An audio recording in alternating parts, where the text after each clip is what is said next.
Одговорноста за функционирањето на водоснабдителниот систем во Гостивар е во надлежност на локалното јавно претпријатие и од овој момент па натаму грижата е целосно кај водовод во Гостивар, изјави денеска премиерот Христијан Мицкоски. Институциите на централната власт според него презеле низ мерки за надминување на кризата со водата, а како влада водата ја прочистиле за непол месец. За обвинувањата на опозицијската СДСМ дека власта е одговорна за загадувањето на водата за пиење, Мицкоски рече дека градоначалникот на Гостивар е кадар што на последните избори бил поддржан од СДСМ. Јавното претпријатие има свое раководство. Раководството го поставува градоначалникот.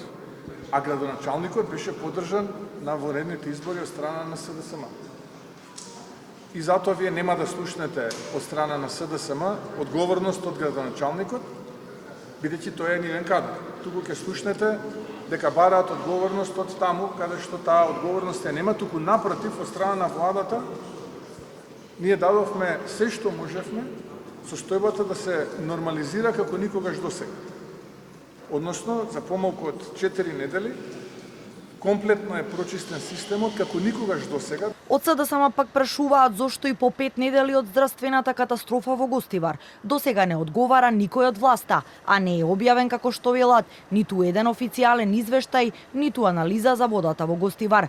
Го повикаа државниот обвинител Савески да постапи по кривичните пријави кои СДСМ ги поднесе. Доколку јавниот обвинител Ненад Савески се врати од екскурзија, прашуваме дали постапи по кривичните пријави поднесени од СДСМ. Дали утврди кој ќе одговара за здравствената катастрофа во Гостивар. Ги повикали на распит Клековски, Андоновска, Мицкоски, Тошковски. Кој ќе одговара за изјавите дека водата е исправна да се користи како техничка, а потоа дека има многу различни бактерии.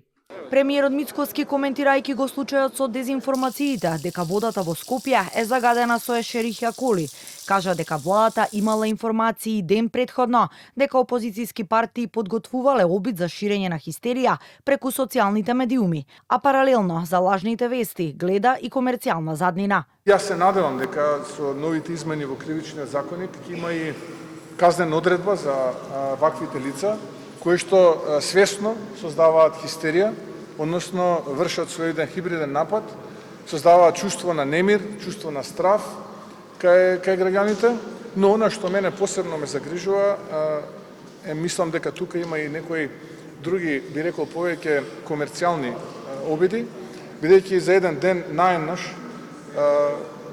голем дел од маркетите ги испразнија своите резерви и количини на флаширана вода. За ширењето на лажни вести за водата во Скопје, досега на разговор во полициска станица се повикани повеќе од 10 лица, но МВР за сега нема поднесено пријава против никого. Предмет за сега нема отворено ниту обвинителството, од каде велат дека се чека полицијата да утврди дали во конкретните случаи постојат елементи за понатамошно постапување.